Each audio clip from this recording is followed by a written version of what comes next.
How Eamon Met Kaidan, Chapter 4. Abandoned Prison, Eastmarch. Turdas, 23rd of Evening Star, in the 201st year of the Fourth Era. Kaidan, late in the evening. Kaidan looked at the bucket she was carrying, and then at Amelia's earnest face. She'd taken it to mind that he should let her wash the dried blood from his skin. "I need to get a look at your wounds," she said matter-of-factly. When she'd left him, only to come back with bath water and a washing cloth, he'd had to fight an urge to laugh out loud. They needed to get out of here, not stand around having a wash. But Amelia insisted, as though the fate of the world hinged upon it. He briefly reviewed the almost unbelievable chain of events that had led him to this place, and he couldn't decide whether all of this was divine fate or a punishment in the form of irony. Kaidan had wasted so much of his life as a thief, and worse. He was a criminal, and he was a violent one. He was good at violence, and he knew it. Years he'd wasted hurting people, abusing his gifts, and living in some hedonistic fever dream of power and pleasure. Despite all of that, he'd never suffered any real consequences for it. Sure, he'd seen the inside of a cell once or twice, but never for anything serious, and never for long. He'd never been sorry, and he'd never been punished, but that was before. He'd been granted a moment of clarity, a moment when the reality of what he was doing crashed over him, and he saw in crushing detail how very wanton and filthy and evil his life had become. It shook his soul, and he walked out of his life from that day, leaving all he knew, all he had, and all he was behind him.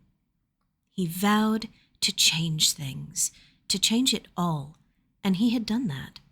He came back to the land of his childhood in search of identity and purpose. He quit the drinking and the drugging and the whoring, too. The truth was he didn't even miss those things. He'd walked out clean, and he'd stayed clean. The irony was so thick that it could only be divine. Only after he'd reformed his life did he ever find himself in prison, chained up, with a real threat that he might never be free again.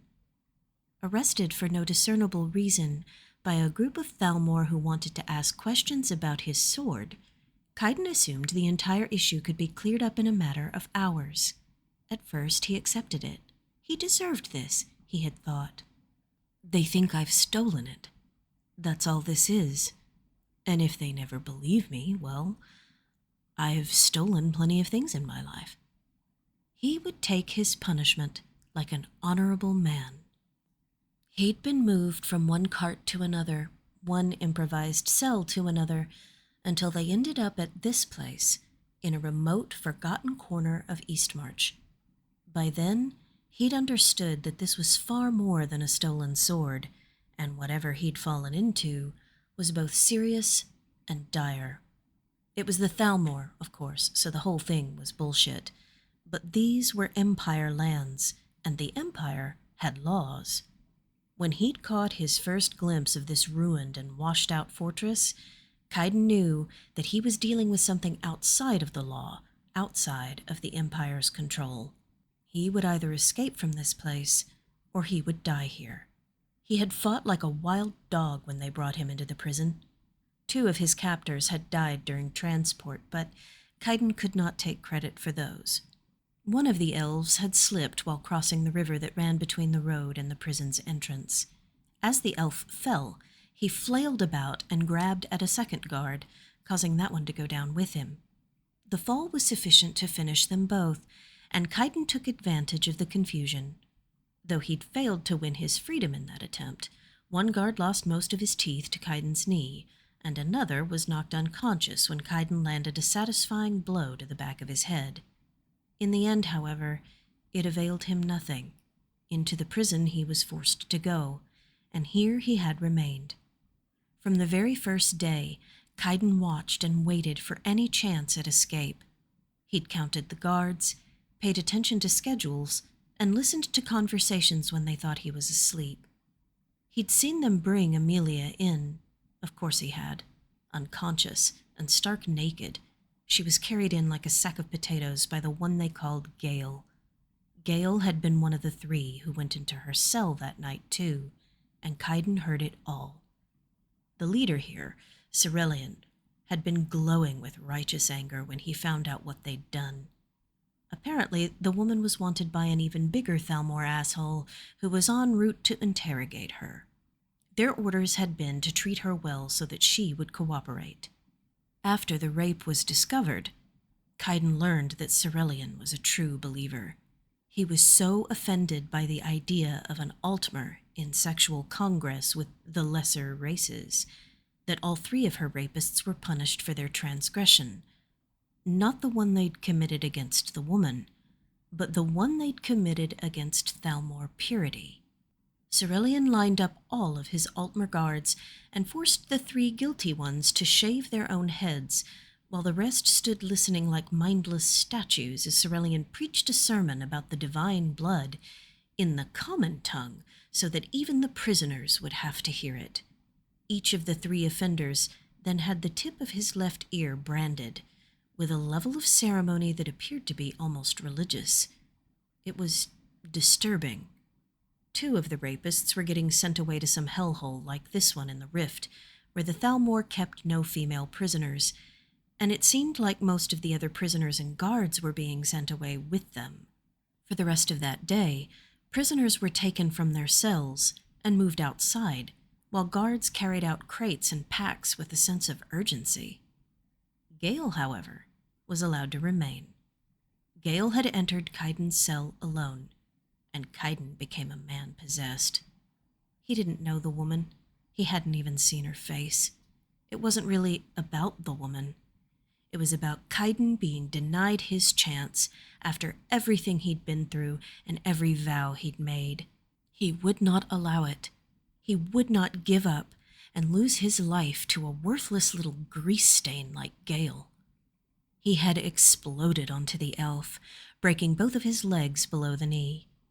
Kaidan let out his own feral roar of pleasure when Gale screamed in pain, and he spent his rage on the fallen elf until there was no rage left to spend.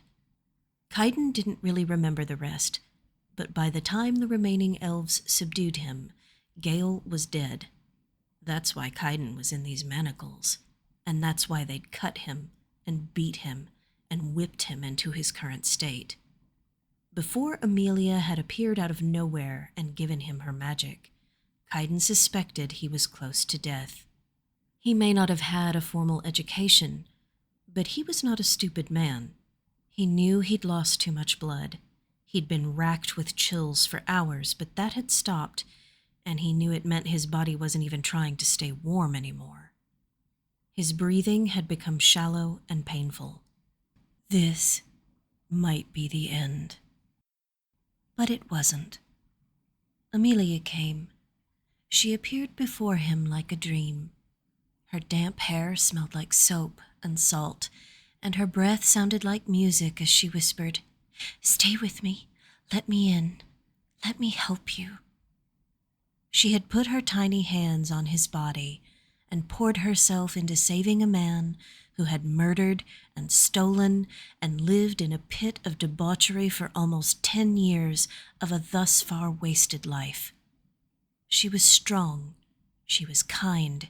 She had saved him, and now there was nothing he wouldn't do to save her in return. "Give me the bucket, Amelia," he insisted. "I can do it," she said, lifting her chin. "Most of my training is in restoration and healing techniques. I can handle a little blood." He cocked his head and tried to give her a stern look. "I wasn't questioning your fortitude, woman. I'll thank you, however, to let me bathe myself in private." Her face paled, and she dropped the bucket with a resounding thud. "I'm so sorry," she whispered. "I'm so sorry, Kaidan. I'm so sorry." She kept repeating it, and he could tell her mind had gone off to some other place. He did the only thing he could think to do. He knelt down in front of her and took her face in his hands. "Amelia? Lass, where did you go? Look at me." She kept mouthing her apology, but she looked him in the eyes at least. "You've done nothing wrong. Stop apologizing. You did nothing wrong." She whimpered softly and ceased mouthing her sorries. He continued, "It's just that you said you have a whole tub in there full of soap and water," and he trailed off as tears began to spill down her cheeks in large, fat drops. He was mystified as to what he could have said to set her off, but it had to stop. They'd been here together talking and making noise for far too long already. Taking a different tactic, Kaidan decided to try being firm. "Stop this, Amelia. Stop it now." She shuddered and seemed to come back into the moment. "Now listen. You say you need to see my wounds without all this blood in the way, yes?" She nodded and dropped her gaze to the floor. "No. You look at me. You don't look at the floor. You look at me." She brought her eyes back to his. "Now, I'm only agreeing to this because you need to get your magic back so we can fight our way out of here." He pointed at a pile of straw on the floor. "You sit down right there and do that. You don't move. You don't make a sound. I will wash myself and come back to you. Understand?" She nodded. "Say it, Amelia. Say you understand." She lifted her chin a little, a good sign. "I'll stay here and replenish myself until you come back." Kaidan gave her a sharp nod. "Good. We're gonna leave this place together, you and I. Together. Do you believe me?" This time she seemed to consider for a moment before she focused on him with a completely different expression. Her eyes shone with an unnatural fire, and he knew he was looking at the reason Bretons are feared in battle. "Before we go anywhere, Kaidan, we're going to kill every last father-fucking Thalmor agent who was stupid enough to think he could put his hands on me without dying for it." He grinned. "We are going to make an excellent team."